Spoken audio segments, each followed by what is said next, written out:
This video is sponsored by Thrive Market.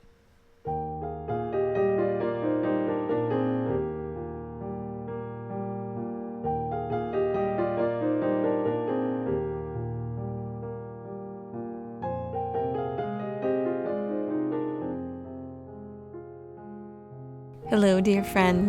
Today I thought we'd bring some spring-inspired meals to the table. I have 6 light and lovely recipes from scratch that you'll be sure to make over and over again. I have breakfast, dinner, some sides, and dessert on the menu. I hope you enjoy spending some time with me in my cozy cottage kitchen today.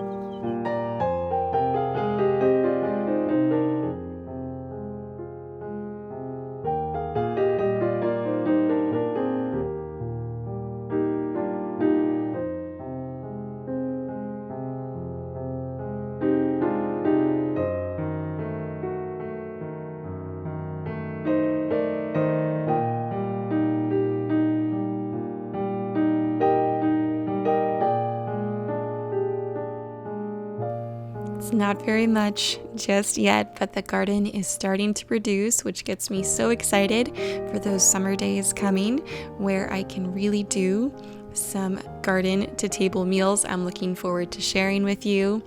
Right now, I've just got some leafy greens and some herbs coming in, but I'll take it. For breakfast, I am making croque monsieur. I am probably butchering that pronunciation. It is a French dish. It is so lovely and honestly very light because of the croissants used. I am using some croissants I found on clearance in the bakery section.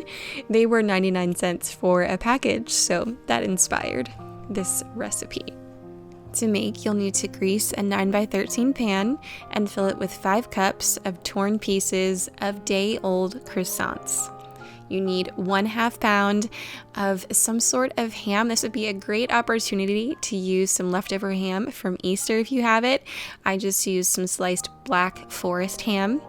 You'll need 1.5 cups of some sort of shredded cheese. I used Gruyere. 4 tablespoons of unsalted butter, melted and cooled.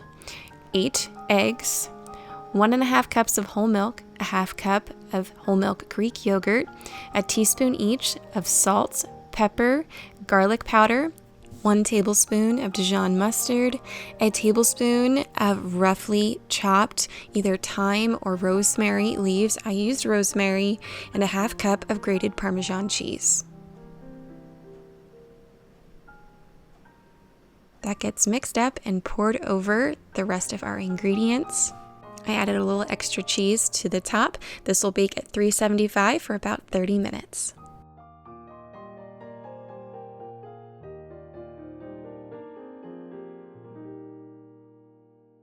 You know, I try and grow as much as possible to offset the grocery bill and to provide our family with better food, but I can't do it all, and during certain seasons, I could use a little help.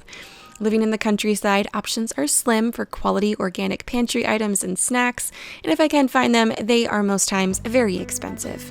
That's why I'm excited to tell you about today's sponsor, Thrive Market. Thrive Market is an online membership-based grocery store with a huge selection of healthy products at affordable prices that you can order from the comfort of your own home, stress-free, which I am all about, and it will be delivered right to your door. Their selection is amazing too. Just things ranging from healthier organic options for food items to some non-toxic cleaning items. They have supplements in their health and wellness section. They have things for your animals, and an option I really love on their website, you can shop by diet. So if you are gluten-free or dairy-free like myself, you follow a certain diet like keto or paleo, they have options for you too, and they make it so easy to shop, which is awesome. So let me show you what I got in my order. I love this brand, Siete. They are a grain-free chip, and they also don't use seed oils. These are fried in avocado oil, which is amazing, so I get to enjoy these. I also need some just easy snacks for my kids. We are on the go a lot right now, and life is getting busier with garden season. So it's nice to just have some things I can throw into my bag for them. So I got these organic popcorn packs for them. I also love these Chomps beef sticks for myself and also for my kids, just for some extra protein when needed. These are so clean. Some more clean snack items for the kids. I got these Thrive Market brand organic fruit circles. They're kind of like little fruit leathers. Kids like these. I also got these Raspberry Rush Scout bars, which have really clean ingredients. So some more good stuff for the kids. This is a little snack I got for myself, some almond flour, farmhouse cheddar crackers from Simple Mills. I got a fun snack for the kids. They love their popsicles this time of year. We play outside a lot, but most popsicles just have really terrible ingredients in them or are filled with dyes. These are not, so great option for the kids this time of year. This is my favorite mayonnaise if I'm not making it myself, the Chosen mayo. It's really clean, and some organic ketchup. So for us, Thrive Market really provides access to things I just can't get around here or produce myself. Healthy, cleaner options that are affordable, all from the comfort of my home. If you want to start saving money now, go ahead and click the link down in the description or go to thrivemarket.com/seed and sparrow to save 30% off your first order and receive a free gift.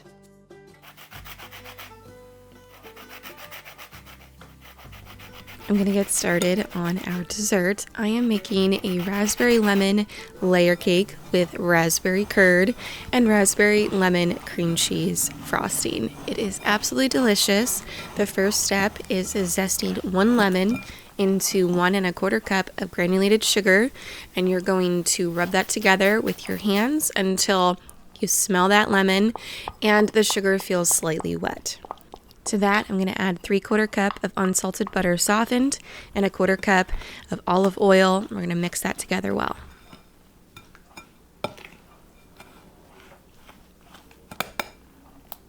Next, we're going to start adding some eggs.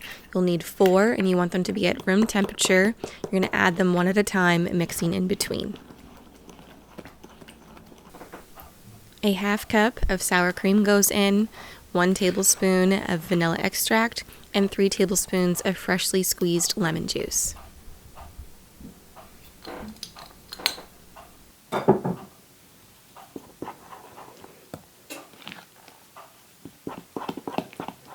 In a separate bowl, I have 3 1/4 cup of all-purpose flour, a 1/2 teaspoon of baking soda, and a tablespoon of baking powder. You mix that up until it's about half combined, and then you're going to add in a 3/4 cup of buttermilk.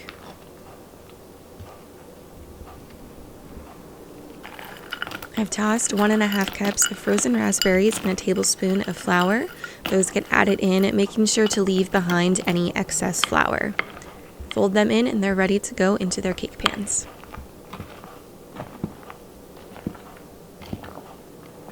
Now this recipe called for 3 8-inch cake pans.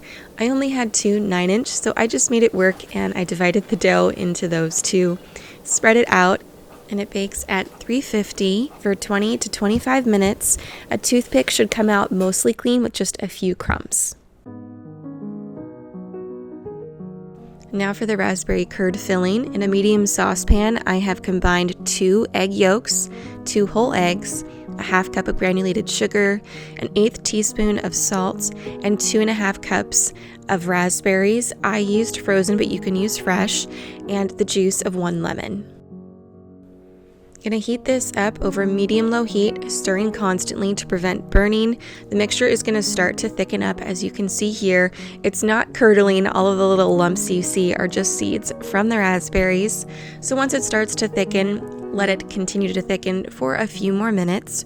Remove it from the heat and strain it through a metal strainer into a clean non-metal container.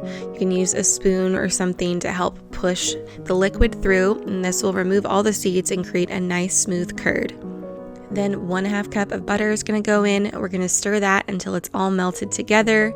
This is going to sit in the fridge for a few hours to continue thickening while it chills.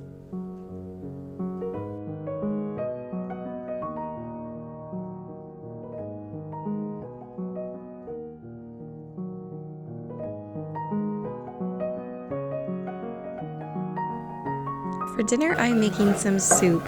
I still like soups in early spring because even though the days are starting to warm up, the evenings are still pretty chilly. So you need the ant spray. You need ant spray? Yeah. You need the ant thing you just opened. Well, they're already over there, buddy. It's so yummy. I know, it's gonna be for after church tomorrow. The ant spray. I took care of that. Don't you worry about that. Anyone? Okay, so badly. You want cake so badly. It's for at Nanny and Pop-Pop's house tomorrow. Can I lick it? No, you can't lick it. I want I don't think anybody wants your little germs all over it. You can have a piece tomorrow, okay? I know, it's hard. You're gonna be so sad. Oh, I'm sorry. You need 3 stalks of celery, 3 medium carrots, and a half a medium onion, all chopped up. Those are going to fry up in some oil until they're nice and tender, about 5 minutes. We are making a lemon orzo chicken soup. Even though it is a warm soup, it's very light and refreshing, perfect for spring. Toss in 3 cloves of minced garlic. You're going to let that cook for about 30 seconds. And then we're going to add in 2 tablespoons of flour, stirring to coat everything well, allowing it to cook for about a minute.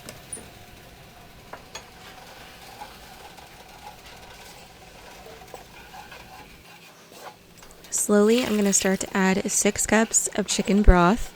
I'll also put in a 1/4 teaspoon of Italian seasoning, and we're going to bring that up to a boil and then back down to a simmer before adding in 1 cup of uncooked orzo. Cover and continue to simmer for about 10 minutes or until the orzo is cooked through.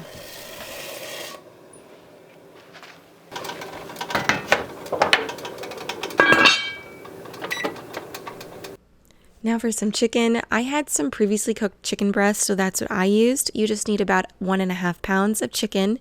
I'm also going to add some lemon juice here. Start off with just 1 lemon and then add more to your taste. We like it pretty lemony, so I used 2 whole lemons.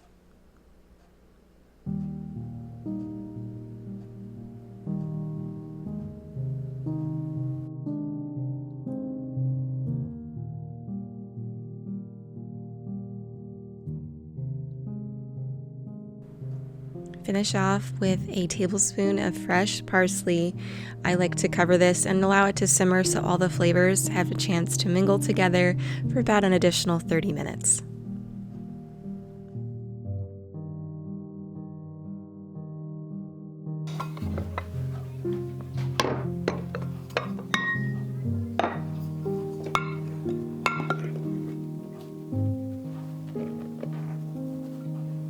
We're gonna make some biscuits to go with our soup. These are honey butter cheddar chive biscuits by Half Baked Harvest. I love all of her recipes, honestly. So to start, I need 2.5 cups of all-purpose flour, a tablespoon of baking powder, a teaspoon of garlic powder, and a 1/2 teaspoon of onion powder, 1 teaspoon of salt, and we're gonna grate in some frozen butter. I have 1 stick of butter going in here. Every now and then I like to stop, mix that butter into the flour just so it doesn't kind of get into one big clump of butter, which tends to happen. Next, 1 cup of shredded cheddar cheese goes in. This was not a part of her recipe, but I had some chives from the garden, so I added in about 2 tablespoons of fresh chives. Then we're gonna add in 1 cup of whole milk. I actually did something different. I did a 1/2 cup of whole milk and a 1/2 cup of buttermilk, and then we're gonna do 2 teaspoons of honey. We're gonna mix this until it just comes together. Try not to work it too much with your hands because the heat from your hands is gonna start to melt that butter. Now we're going to take our dough, pat it out to about 1 inch thick. We're gonna take each side of the rectangle and fold it into the center. Turn it, and we're gonna pat it out again to about 1 inch thick, and again, take each end and fold it into the center.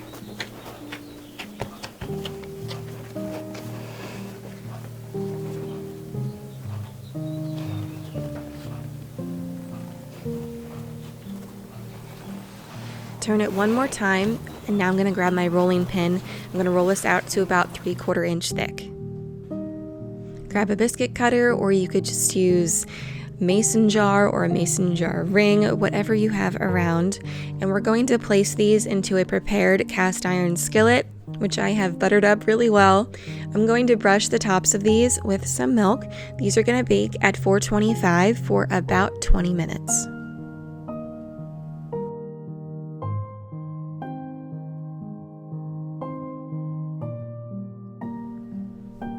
Once these are hot out of the oven, we're going to brush with some honey butter. It's 4 tablespoons of salted butter, 2 teaspoons of honey, and a half teaspoon of garlic powder.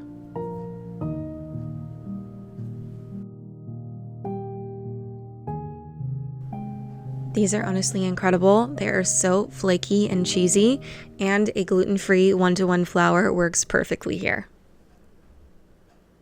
This time of year, I'm almost always serving salads with our meals, and with those leafy greens we harvested earlier on, I'm going to make some balsamic vinaigrette here to go with them. I'm mixing together a half cup of balsamic vinegar, 1/4 cup of olive oil, 2 teaspoons maple syrup, a teaspoon of Dijon mustard, 1 teaspoon of garlic minced, and salt and pepper to taste. Just throw a lid on this, shake it up, or grab a spoon and mix it together. If you're interested, I have a video dedicated to homemade salad dressings. I can link it on the screen here and down in the description below. Now we're going to continue on with that cake. We're making a raspberry cream cheese frosting. It calls for a half cup of raspberries, fresh or frozen. I decided to measure out a half cup of my freeze-dried raspberries and grind them up so that the seeds aren't noticeable.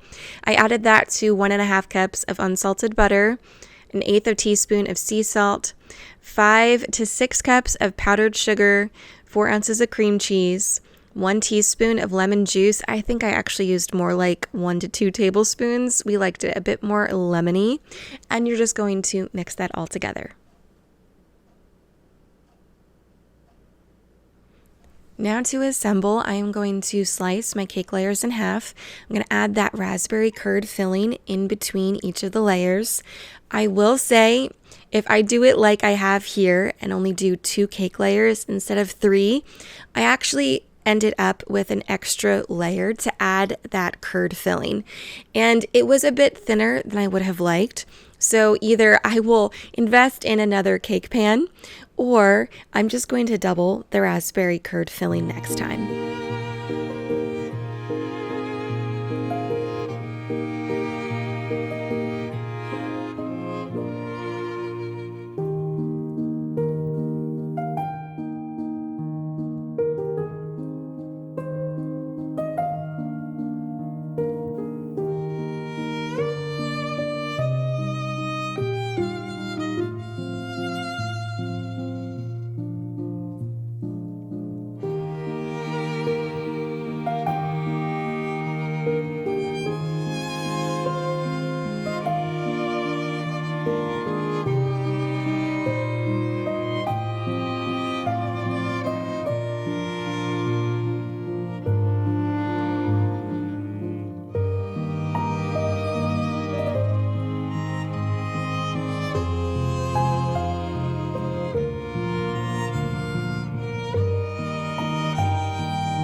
Okay, my friend, that's all for today. Thank you so much for taking some time out of your day to spend with me.